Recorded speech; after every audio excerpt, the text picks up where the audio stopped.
हाँ, सभी को नमस्कार एवं प्रणाम। स्वाभिमान और अभिमान में क्या अंतर है? तो हम सब जानते हैं और ये प्रश्न बहुत बार पहले भी पूछे गए हैं। स्वाभिमान मतलब सेल्फ एस्टीम या सेल्फ लव या सेल्फ रिस्पेक्ट भी कह सकते हैं। अभिमान मतलब प्राइड।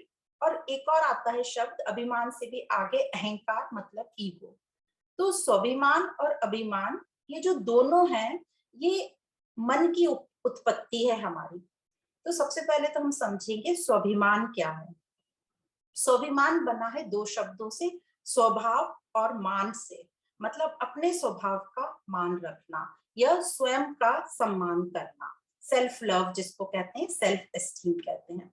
और स्वयं का सम्मान कौन कर सकता है? जो अपनी नैतिक मूल्यों पर टिका रहेगा, पक्का रहेगा, जो कर्मनिष्ठ होगा, वस्तुनिष्ठ होगा, सत्यवान होगा, वो अपने स्वयं का सम्मान करेगा, मतलब स्वयं में वो स्थिर रहेगा।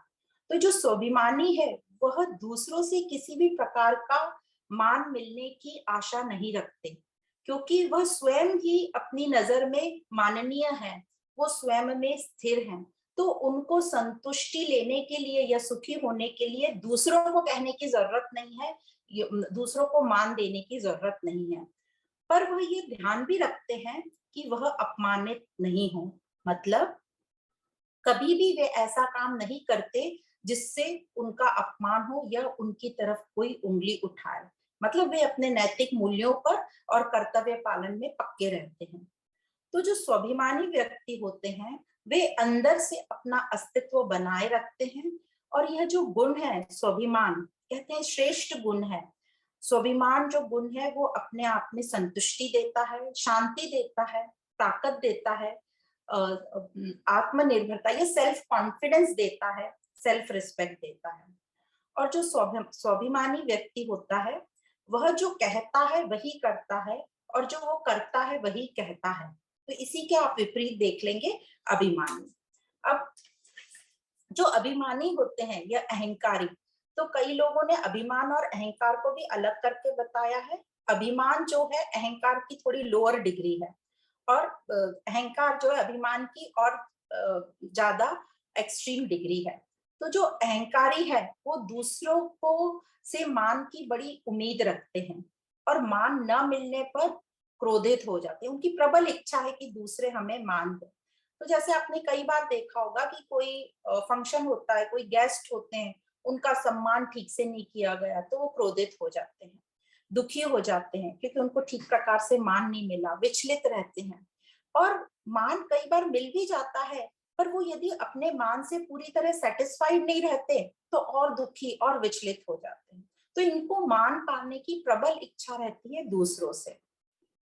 तो वह अपने संतोष के लिए, अपने मान के लिए दूसरों पर निर्भर रहते हैं, या बोल दीजिए कि वे सुखी या शांत होने के लिए, संतुष्ट होने के लिए दूसरों पर निर्भर रहते हैं।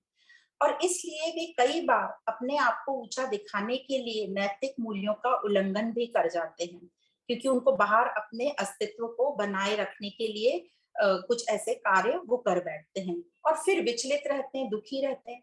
क्योंकि कोई भी व्यक्ति बाहर किसी को मूर्ख बना सकता है, वो पर वो अपने आप को क्या मूर्ख बनाएगा? उसको अंदर से पता है कि मैं कैसा हूँ, इसलिए वो विचलित हो जाता है, दुखी रहता है। पर जो उसका रजोगुण रहता है, तमोगुण, वो उससे ये एक्टिविटी करा लेता है, वो अपनी इस एक्टिविटी को कंट्रोल ही नहीं कर पाता। मतलब कंट्रोल करने में उसके कहीं एफर्ट्स में कमी है। तो अभिमान या अहंकार हमें नष्ट कर देते हैं, क्योंकि हम उन पर काम ही नहीं कर पाते या करते नहीं, और हमें लगता है हम ही ठीक है, तो हमारा जो अहंकार है वो पनपता रहता है। पर वहीं स्वाभिमान संतोष देता है, शांति देता है। जो स्वाभिमानी व्यक्ति है वो दूसरों के विचारों का भी मान रखते हैं, पर जो अभिमानी और या अहंकारी रहते हैं, वे सिर्फ अपने को ही सही समझते हैं, अपने को ही डिफेंड करने में, सही साबित करने में लगे रहते हैं, और दूसरों की वे सुनते ही नहीं। तो जो स्वाभिमानी व्यक्ति है उसको मान नहीं भी मिला तो वो दुखी नहीं होता, क्योंकि उसको मान दूसरों से चाहिए ही नहीं, वो अपने आप को ही, अपने स्वभाव को ही मान देता है और उसी में वो संतुष्ट है।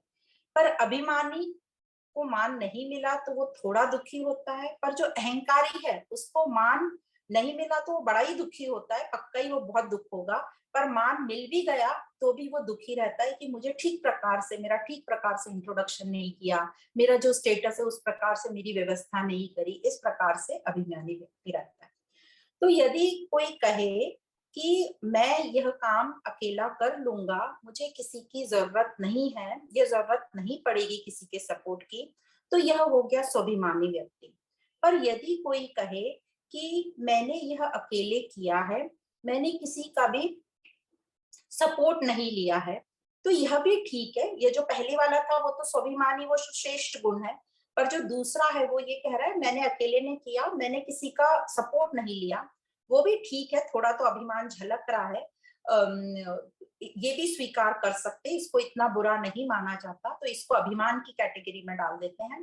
पर यदि कोई कहे कि यह मैंने अकेले ही किया है और ये मेरे अलावा कोई नहीं कर सकता, कोई माई का लाल पैदा नहीं हुआ है जो ये करेगा, मैं अकेले ही ये मैं ही कर सकता हूँ, तो ये हो गया अहंकार, जो कि हमें नष्ट कर देता है।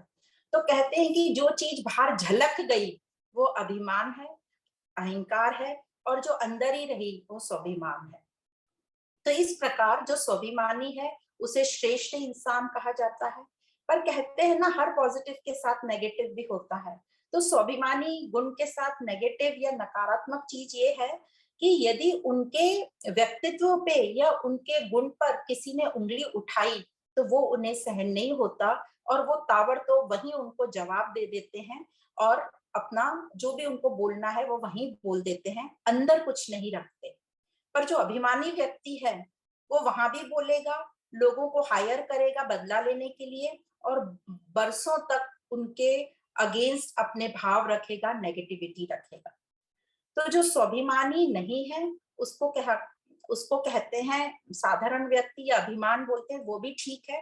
पर जो अहंकारी होगा वो अपने को श्रेष्ठ श्रेष्ठ समझता है, वो है नहीं श्रेष्ठ पर अपने को श्रेष्ठ समझता है। पर स्वाभिमानी श्रेष्ठ इंसान है, समाज भी उसे श्रेष्ठ समझेगा। तो इस प्रकार और भी बहुत सारा है, हम समझ सकते हैं अपने आप में कि हम कहाँ पर खड़े होते हैं। कई चीजों में हमें यूजुअली तो सबको देखा गया है कि हम सब में अभी अहंकार ही है, स्वाभिमान तो बहुत कम है, और उस अहंकार को हम ये बोल देते हैं कि स्वाभिमान है, और अपने आप को ठीक करने की कोशिश नहीं करते। तो स्वाभिमानी गुण हम अपने में डेवलप करने की कोशिश करेंगे, अपने ऊपर इंट्रोस्पेक्शन करेंगे, अपनी चेकिंग करेंगे, और कैसे हम चेंज हो सकते हैं इस पर काम करेंगे।